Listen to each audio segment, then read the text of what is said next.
Good afternoon, everyone. My name is Tsitsi Musasike. I'm a professor of global development policy at the Padi School of Global Studies. This afternoon, I'm speaking to you about the 2030 Triple Challenge. This project has been going on for just over a year.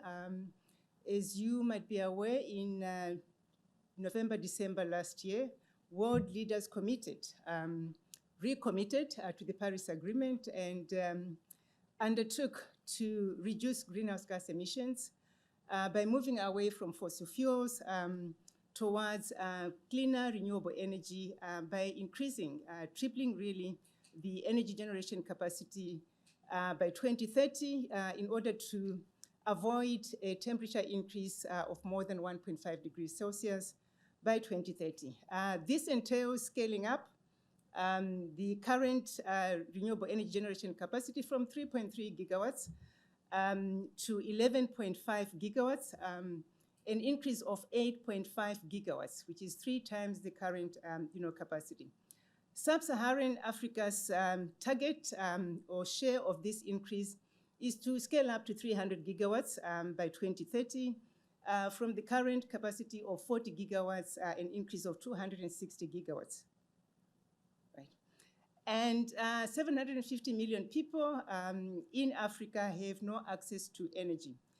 Yet the continent has an abundant solar, wind, and hydro resources, but only 1% is tapped.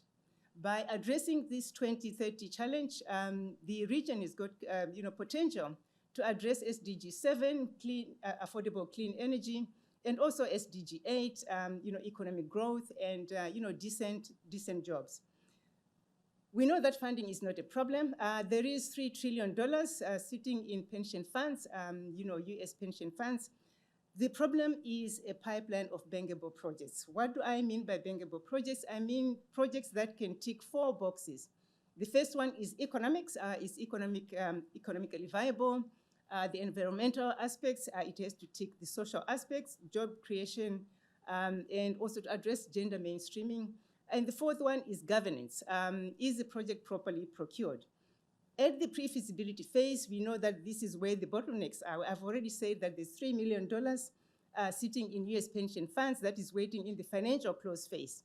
We know that based on a report that the GDP Center did in 2020, there are more than 60 bankable feasibility facilities that are waiting to be tapped into. So the problem really is at the pre-feasibility level, where project developers need to do site acquisition or land access rights, to secure land access rights through a lease or through land ownership. We also know that they have to do basic site assessment, basic environmental impact assessment to come up with a basic financial model to show whether or not the project is feasible. There are no guarantees in this phase, so there is limited appetite to invest in this phase. Therefore, project developers face hurdles in this phase. There is no structured support for developers in this phase. The few funds that are available in the pre-feasibility phase are really difficult to access. And this impacts the pipeline scaling up that we spoke to, these 3.3 times, the tripling challenge, and also the 6.6 that is required for sub-Saharan Africa. Therefore, we need to mobilize funding for pre-feasibility or early stage project development.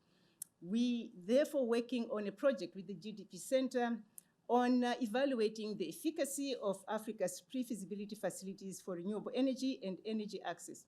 This looks at the existing pre-feasibility facilities. Are they accessible? Are they effective? Are they efficient in the way that they're being rolled out?